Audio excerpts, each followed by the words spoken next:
Jake Bates, you are kickers. That's all I have to say is the Lions get the win 24-23 versus the Chiefs today. And this is a major game for everybody. There's a lot to talk about. This video might be a little bit long. Let me pull up the stats here. Now, this game was great for both sides of the ball for us, I thought. Now, we did have some players that struggled on both sides as well, but for the most part, I thought we did very good on each side of the ball. So let's show the stats here. Nate Sudfeld. He actually didn't play terrible today, I thought. 14 for 27, 196, one pick, one touchdown. He didn't play terrible. He was not good by any means, and he still, was Sudfeld, but he was not nearly as bad as last week, but he is still not making this team. That's all I'll say.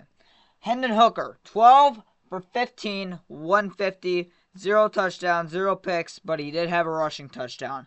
Extremely clean game. He looked very good. He can get out of the pocket when he needs to. He is a very good quarterback, or will be a very good quarterback. I still don't know if he's our quarterback 2 right now. I'm definitely not signing a quarterback this week. Fromm did not even play today. They want him to learn the playbook a little bit more. Obviously, only been on the team for about a week. So, don't expect the Lions to have a quarterback this week. So, I would say the only way we add a quarterback is if Hendon Hooker does not play good next week. Then we could potentially would add a veteran quarterback when roster cuts happen. But for right now, Hooker's our quarterback too. Now, moving on to the run game. Was not great, but it was not terrible. Zonovan Knight, 8 for 36, 4.5 per carry. Zonovan Knight, I think, has a chance to make this team.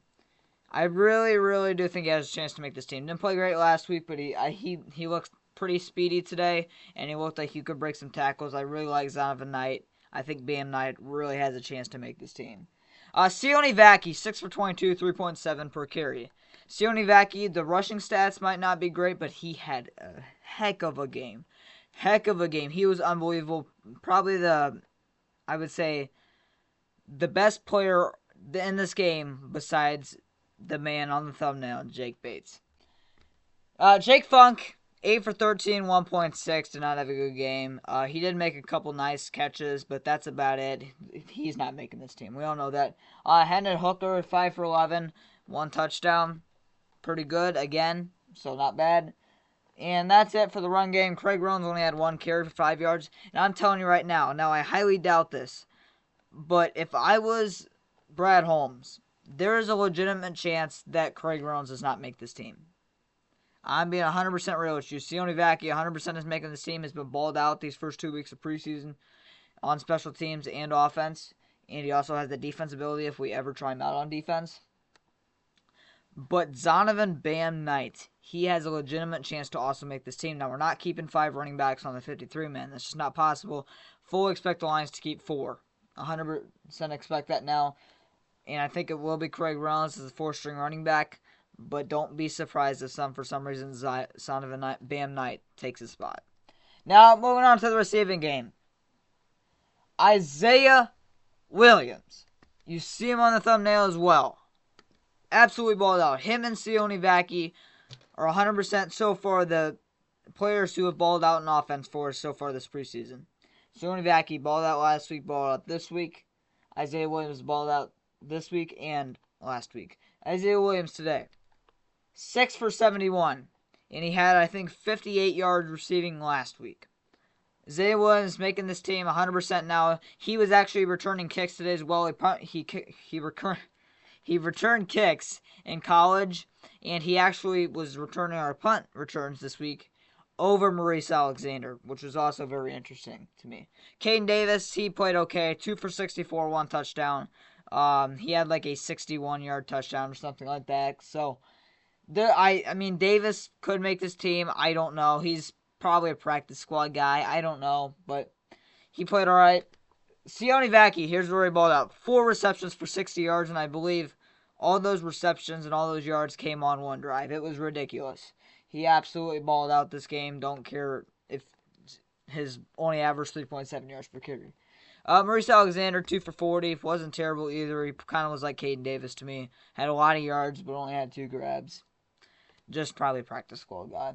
Tom Gurney, 3 for 31. Man, it's going to suck to see Kennedy go. It's really going to suck. He will not be on this team. Maybe he gets a practice squad spot, but I think he probably doesn't make this team. And it sucks. It really, really does. Funk, 2 for 27. But here's a big guy. Darius Fountain, 2 for 15. Does Darius Fountain really make this team? This is now 2 weeks. In 2 weeks in preseason, he has 3 receptions for... Actually, I don't think he had a catch last week, which means he has 2 receptions for 15 yards. Is Darius Fountain really making this team? I still think he does, just from what he's done in training camp. But he actually really, really has to show something next week, or I don't think he makes this team. I know a lot of people are going to call me crazy for that, just because how good he did during training camp, but it's training camp. It's not a real game, and I've learned that over the years. James Mitchell, wanted to highlight this as well, 1 for 13. James Mitchell, I've always liked the guy, always liked him in college. You know how I feel about James Mitchell. But there's a chance that this tight end 3 isn't even on the team. I'm just saying, there's a chance tight end 3 isn't even on the team. And it does seem crazy. I mean, it really does. See Shane Zylstra down there, 1 for 5. There's a chance tight end 3 isn't on this team. And I will like, obviously, James Mitchell to be tight end 3. Won't be mad at it. Always had his back. Always liked him. But Shane Zylstra, I've never really gotten behind. I've never really thought he's been that good like everybody else has in the Lions fan base. But I think Parker Hess has a chance to take that tight end 3 spot. He's been playing a lot of fullback for us. He hasn't really done anything in preseason in terms of the receiving game, but he's been good blocking and been a good fullback. So but again, there's a chance tight end 3 isn't even on this team. People are overlooking that a lot. Again, tight end 3 isn't that big of a deal for the Lions from how Ben Johnson uses past tight end 3. But I mean, I would not be shocked if a guy like Logan Thomas came back to Detroit. He just got released by the Eagles a week ago, so I could fully expect Logan Thomas potentially to come back to Detroit potentially. I'm just saying, just putting that out there. Now, offensive line, obviously there's no stats for the offensive line, but the offensive line I thought played for sure better today. My guy, Kingsley Ekukan, he is 100% making this team. He's now started at center for us for these past 2 games, has done very well, and I've always had his back, so I'm pumped that he's most likely going to make this team. Who is somebody else? Dan Skipper got hurt during this game. Hopefully he's all right. I expect him to be okay. He seemed okay, but he did not play for us the game after he got hurt, so we'll see about that. Anybody else? I thought Duke Clemens kind of struggled today at guard. But Sorsdahl looked very good in the first half. I thought not very good, but he looked okay in the first half. Second half, he was abysmal, in my opinion. So there's a chance again Sorsdahl doesn't make this team. I thought Jamarco Jones, he came in for Skipper once he went down. I thought Jamarco Jones played pretty well, especially for being only on the team for a couple of days. I thought he played very well. So Giovanni Manu struggled as well today. He did play better this week than last week, but still did not play great. But the offensive line I definitely thought played better. Kingsley Ekukan did well. Michael Neese I thought did pretty good. But I still think we need another offensive lineman. I would not be surprised if Big V came back to Detroit or if we added another guy. Specifically a tackle. I think we need to add tackle. A guy that I've always liked that's been a free agent now around this period for the past 2 years is tackle Billy Turner. Was on the Packers for a long time. Always was a solid reserve tackle. And was on the Jets last year. Also another solid reserve tackle. So I would not be mad if we brought in a guy like Billy Turner to be a backup tackle. I think Jamarco Jones could potentially still steal that, but he's probably just the Jermaine Ifedi or Bobby Hart of last year. Now, moving on to the defensive side of the ball, Abraham Buplain, however you say his name, he had a solid game, I thought, made some nice tackles.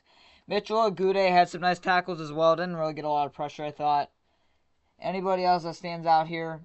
Khalil Dorsey, he had a very, very, very good game, I thought, in the coverage game. He was the only corner or a guy in the secondary that I thought had a really nice game. Made lots of plays and lots of hard hits. Neiman played all right once again. Kendall Vildor was off to a very good start and then struggled, in my opinion. So he's still fighting for roster spot. Josh Pascal was out there quite a bit today, one of the starters that was playing. He had a sack, which was nice. Had a sack strip fumble. So that's great to see. Roderick Martin had another nice game. Didn't play as good this week as he did last week, but he still had a nice game. He did jump off sides one time, but besides that, I thought he put a nice game. Amik had a really, really good game until he got burnt for a touchdown on a double move. But again, Amik Robertson should not play next week. He is for sure that nickel corner, and he's a very good one in that fact. Lawrence Strickland did have a nice game as well. I thought made a nice play. CJ Moore, yeah, I don't think CJ Moore makes this team. I'm going to be real. I think there's a better chance that Lawrence Strickland makes this team over CJ Moore. I think the fact that CJ Moore has not played in a year really took a hit on him. He does not look the same. He just doesn't, and it's unfortunate because he was such a good special teamer. But I don't think CJ Moore makes this team. He has to really show something next week. Isaac Onkwu, he also had another sack today. Now the sack that he did get, it was on a broken play. Not a broken play, but I forget the quarterback's name, Chris Olukudum or something like that. He held on the ball for like 7 seconds, and Ukwu finally got to him. So I wouldn't really say that Ukwu, oh yeah, he just dominated the offensive lineman and got a sack. No, he just got the sack on a broken play, essentially. Matthew Betts had a very good sack. He came off the line very quick. He looked like Hutch coming off the line. It was a ridiculous sack, and it was actually a huge sack. Now, they did get a field goal out of the sack, but he had a very, very nice sack, and I think he does have a chance to make this team after he played. He was getting pressure besides that sack as well. Sheelan Garnes, actually didn't see him out there today. Guess he had a tackle, though. Stephen Gilmore got burnt for a touchdown as well. Tried to intercept the ball when he's, again, like only 5'10". When he's going against a 6'1" receiver, so don't really know what he was doing. Probably, honestly, doesn't make this team right now. I mean, he might. I don't know. I think a corner gets added this week, or a guy in the secondary gets added this week. For sure. Afatu Melifonwu, he was out there, another starter that was out there today. Didn't actually play a great game to me today. It wasn't bad. Wasn't great. Just kind of in the middle for me. Ty Summers, a lot of people aren't talking about him, but I thought he had a very nice game. Got a couple of pressures in there. Made some nice tackles. I think Ty Summers has a chance to make this practice squad. I don't know about 53-man, but practice squad I could for sure see. I didn't really see too much in the new corners. Apparently they both had a couple of tackles, though. Germ, I thought, had a couple nice tackles and nice plays. But yeah, that is about it, I think, on defense. James the Problem, Houston. I don't think he played today. Guess he had an injury. But I don't know if James Houston makes this team. I really don't know if James the Problem Houston makes this team. We'll see next week. I think if he plays well next week, he makes his team. If he doesn't play well, he doesn't make the team. So it's going to be a big game next week. And try not to get mad here, but we need an edge rusher. Has Isaac Onkwu shown potential? Yes. Has Matthew Betts shown potential? Yes. Is James Houston solid if he gets an well, I'm not actually going to bring him up because he's been not very good at all these past 2 years, but we don't have depth. We don't have a reliable guy after Marcus Davenport. So that means essentially we don't have a reliable edge number 3. I'm just saying. Yannick Ngakoue, Brad Holmes, please bring Yannick Ngakoue to Detroit. That's all I'm asking for. I'll even take Amaje Sanders at this point. Just anybody to bring some competition and some depth on the defensive end. I'm done yapping now. Just please bring a defensive end to Detroit. Please. I will eat my words if James Houston turns this around, but I just don't think he will. That's just my opinion. Now moving on to the final player that had a really nice game today, and that's, you see the man on the thumbnail, obviously. Jake Bates. Jake frickin' Bates, man, went 4 for 4 on the day with a long 55. The 55-yard field goal that he made looked like it would have been good from 70. It was absolutely drilled. It's great to see for Jake Bates. He actually won the game on a game-winning kick. It was ridiculous. Shout out to Jake Bates, man. He's been the kicker we've been looking for. If he improves his accuracy just a little bit, man, he is going to be one of the best kickers for years to come. He has one of the biggest legs in the NFL already, no question. He didn't miss an extra point, but again, he's our kicker right now. Unless he absolutely is terrible next week, that's the only chance that we don't bring in a kicker. But he had a very nice game, and I do not think we bring in a kicker this week. Jack Fox had his longest career punt of his career, had a 71-yard punt in the air. It was a ridiculous punt. So shout out to Jack Fox. He did 4 punts for 216 yards. Incredible day. That's averaging 54 yards per punt. Great day by Jack Fox. We already know what Jack Fox is. One of the best punters in the league. Now I'm just going to go through this real quick, as well. Just to put this in question as well. How good we played today. We had 459 total yards, 276 for the Chiefs, 342 passing yards for us, 202 for us, or 202 for the Chiefs, 117 rushing yards for us, 74 for them, 6.2 yards per play for us, 4.9 for them. We had 24 first downs, 13 for Chiefs, 7 for 16 on third down efficiency, 4 for 14.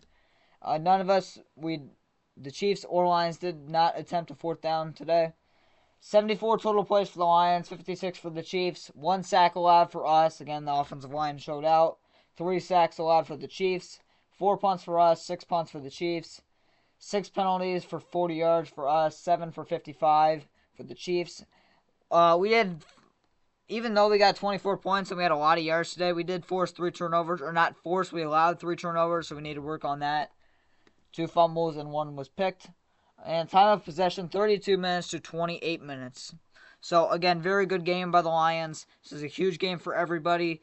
Don't really expect any roster moves to happen this week from how we played today.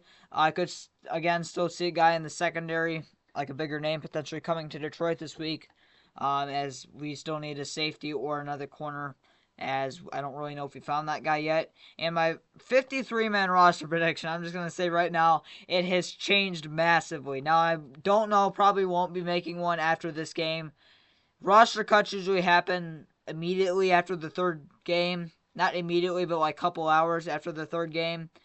So I'm going to make my 53-man roster and put it out there immediately, essentially after the Steelers game ends.